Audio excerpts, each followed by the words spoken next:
गरीब की दुर्गा भक्ति।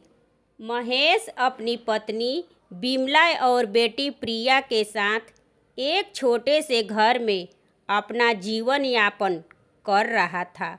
महेश उसी गांव के सबसे धनी व्यक्ति प्रेमचंद के ढाबे पर बर्तन धोने और साफ सफाई करने का काम करता था। महेश को करीब 13 साल के बाद ही अपना संतान प्राप्त हुआ था। प्रेमचंद का ढाबे पर काफ़ी भीड़ लगती थी। प्रेमचंद के ढाबे से ही महेश का घर का खर्चा चलता था। एक दिन प्रेमचंद अपने ढाबे पर राजू नाम का लड़का को सफाई के काम करने को रख लेता है। तब महेश ने प्रेमचंद को बोले कि मालिक, मुझसे क्या गलती हो गई है कि आप काम करने के लिए इस लड़के को अपने ढाबे पर रख लिए। तब प्रेमचंद ने कहे कि महेश, अब तुम बूढ़े हो गए हो, इसलिए राजू को मैंने साफ सफाई करने के लिए रखा ताकि तुम्हारा कुछ काम में मदद हो जाए। और आपने तो कोई गलती भी नहीं किया, भला मैं आपको इस ढाबे से क्यों निकालूंगा, क्योंकि आप तो इस ढाबा का पुराना काम करने वाले हैं। तब महेश ने बोला कि ठीक है मालिक। प्रेमचंद ने बोले कि महेश, तुम इस राजू को काम के बारे में समझा दो और दोनों मिलकर काम करना। महेश ने राजू को अपने साथ ले गया और काम को बता दिया। महेश और राजू दोनों मिलकर काम करने लगे। एक दिन की बात है कि राजू ढाबे के सारे गंदे बर्तन धो रहा था और महेश ढाबे पर पोछा लगा रहा था। तब राजू ने अपने मन में कह रहा था कि जब से मैं इस ढाबे पर आया हूँ तब से काम ज़्यादा मुझे ही करना पड़ता है और इस बूढ़े ने तो थोड़ी सी काम करता है और घंटा भर आराम करता है। अब तो इस बूढ़े को मुझे सबक सिखाना पड़ेगा, क्योंकि मैं तो काम भी ज़्यादा करता हूँ और पैसे भी कम मिलता है। अब हमें ही कोई न कोई चक्कर को चलाकर इस बूढ़े को इस ढाबे से निकलवाना ही होगा। देखते ही देखते रात हो गई। तभी मालिक ने दिन भर की मजदूरी दोनों को दिए। महेश को थोड़ा सा भोजन भी दिए। भोजन को देते देख राजू ने मालिक से कहता है कि अगर देखा जाए तो इस ढाबे पर महेश काका से ज़्यादा काम मैं करता हूँ और पैसा भी मुझे कम मिलता है। महेश काका ने ढाबे पर काम कम करते हैं, लेकिन उनको पैसा ज़्यादा मिलता है और साथ में उनको भोजन भी मिलता है। ऐसी नाइंसाफ़ी क्यों मालिक? तब मालिक ने हंसने लगे। बोले कि राजू, महेश ने इस ढाबे पर बहुत दिनों से काम किए हैं। काम करते करते महेश बूढ़े हो गए हैं, इसलिए मैं उन्हें भोजन दे देता हूँ। अगर तुम भी ज़्यादा दिनों तक काम करेगा और तुम्हें भी ज़्यादा पैसा और भोजन मिलेगा। महेश और राजू ने अपने अपने घर आ गया, लेकिन राजू के मन में महेश के प्रति नफरत पैदा होने लगी। महेश ने जब भोजन को लेकर घर आया तब उनकी बेटी प्रिया ने बोली कि बाबा, आप घर आ गए हैं। बाबा, आप घर आ गए, ये लीजिए बाबा नवरात्रि का प्रसाद। कल से नवरात्रि व्रत शुरू होने वाला है बाबा। तब महेश ने बोला कि हाँ बेटी, कल से तुम्हारी नवरात्रि व्रत शुरू हो जाएगी। तब प्रिया की माँ ने महेश से बोली कि आप कुछ पैसे दे दो, प्रिया को कल नवरात्रि शुरू हो जाएगी, कुछ सामान मंगवाना है। तब महेश ने कहा कि ठीक है, लेकिन मालिक ने अभी पैसा कम दिए हैं और साथ में भोजन भी दिए हैं। आओ चलो अभी भोजन कर लेते हैं। फिर सोचेंगे। अगले ही दिन महेश को अचानक से बहुत तेज बुखार आ गया। तब बिमला ने बोली कि आज आप काम पर मत जाइए, आपको बहुत तेज बुखार है। तब महेश ने बोला कि नहीं, मुझे काम पर जाना पड़ेगा। तब प्रिया ने बोली कि बाबा, आपको तेज बुखार है, आप घर पर आराम कीजिए, आपके बदले मैं काम पर चली जाती हूँ और आपका काम मैं कर लेती हूँ। तब महेश ने बोले कि बेटी, तुम्हारी तो नवरात्रि शुरू हो गई है और तुम वहाँ जाकर काम कैसे करोगी। तब प्रिया ने बोली कि बाबा, वहाँ पर जाकर मुझे कौन सा पत्थर को उठाना है, ठंडी छांव में बैठकर सफाई का तो काम करनी है ना। और मैं प्रेमचंद काका से बता दूंगी कि मेरी नवरात्रि शुरू हुई है, तो वे खुद मुझे ज़्यादा काम नहीं करने देंगे। पर बाबा, आपका इस समय आराम करना बहुत ज़रूरी है। बाबा, अगर मैंने आपको ऐसी अवस्था में काम पर जाने दे और बिगड़ जाएगी और माँ दुर्गा मुझसे कितनी नाराज़ हो जाएगी। बिमला ने बोली कि जाने दीजिए ना बिटिया को, एक ही दिन की तो बात है। तब पत्नी और बेटी की बात को मानकर महेश अपनी बेटी के ढाबे पर भेज दिया।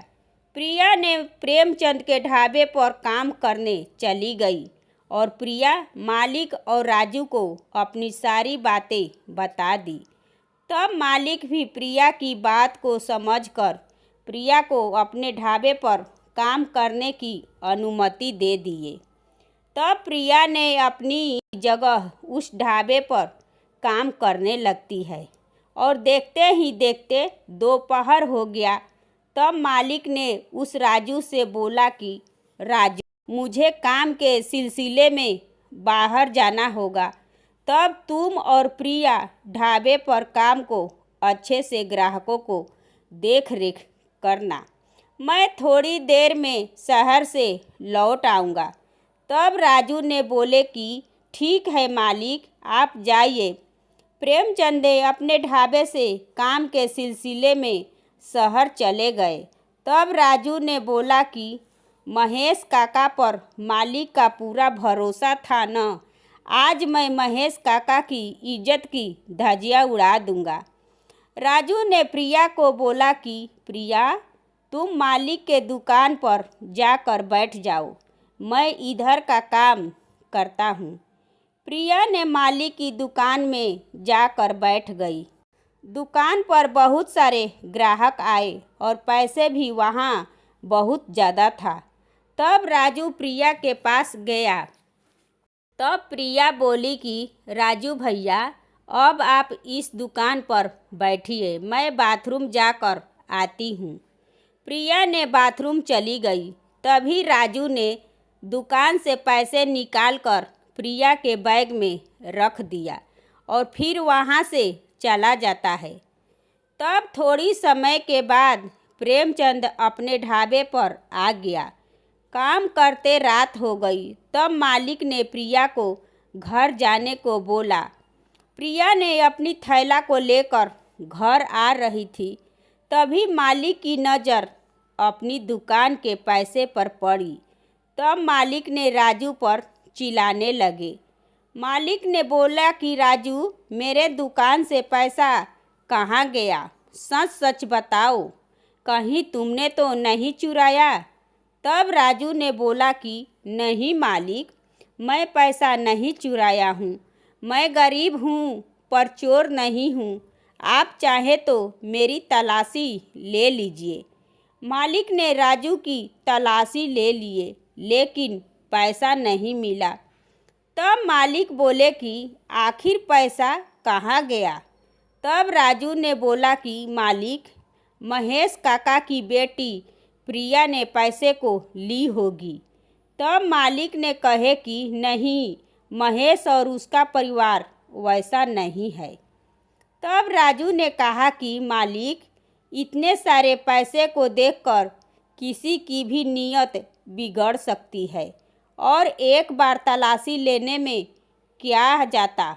मालिक ने राजू की बात में आकर मालिक महेश के घर आए, जबकि उसी समय प्रिया ने अपनी नवरात्रि व्रत खोल रही थी और अपने माता पिता को नवरात्रि का प्रसाद दे रही थी।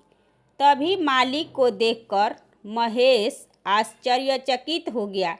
महेश ने बोले कि गरीब के घर मालिक आप आए हैं, आइए मालिक बैठिए। तब मालिक ने कहे कि महेश, अपनी तुम बेटी से बोलो कि मेरा सारा पैसा वापस करे। तेरी बेटी ने मेरे दुकान से पैसा चुराई है। तब महेश ने रोते हुए कहा कि मालिक, आप क्या कह रहे हैं? मेरी बेटी ऐसा क्यों करेगी? वे तो आपके ढाबे से खाली हाथ आई है मालिक। तब मालिक ने प्रिया की थैला उठाता है और उसमें हाथ डालकर पैसे निकालता है। ये देखकर बिमला, प्रिया और महेश तीनों चौंक जाते हैं।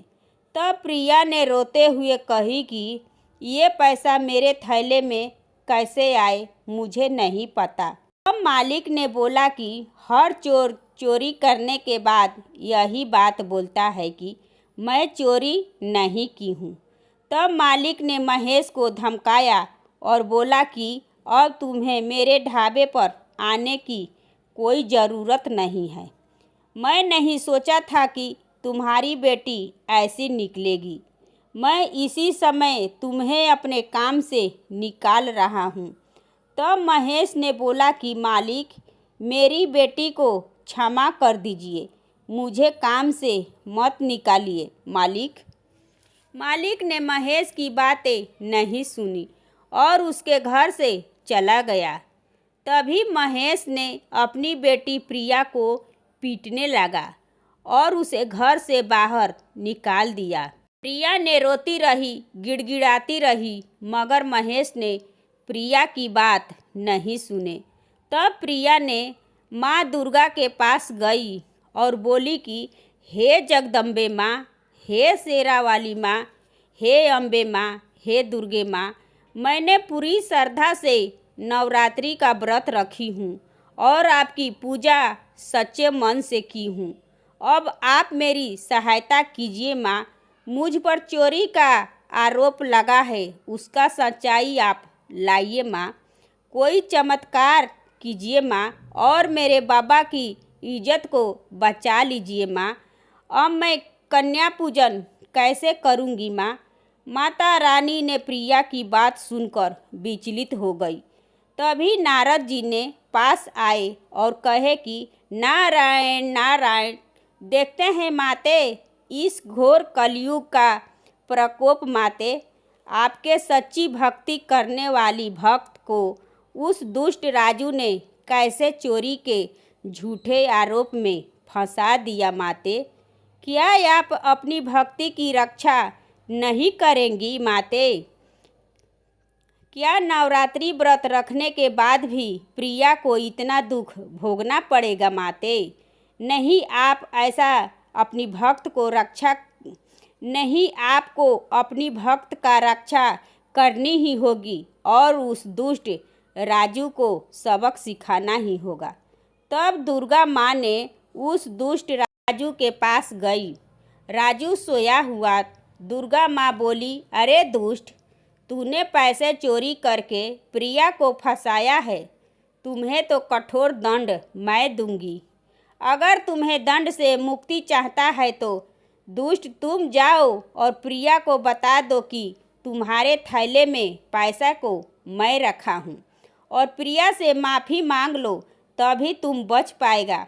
राजू ने ढाबे के मालिक को बताया कि मालिक, पैसा प्रिया नहीं, मैंने ही चोरी करके प्रिया के थैला में रखा था ताकि महेश काका आपके नज़र में बुरा बन जाए। मालिक ने राजू पर बहुत गुस्सा हुए और महेश के घर गए और राजू के बारे में बताया कि प्रिया ने पैसे नहीं चोरी की थी, बल्कि राजू ने चुराया था। हमें क्षमा कर दो महेश, ये सब माता रानी की चमत्कार से हुआ। माता रानी ने अपने भक्तों को बचाई। दोस्तों, ये कहानी आपको कैसी लगी कमेंट करें। मेरे चैनल को सब्सक्राइब एवं वीडियो को लाइक और ज़्यादा से ज़्यादा शेयर करें। धन्यवाद।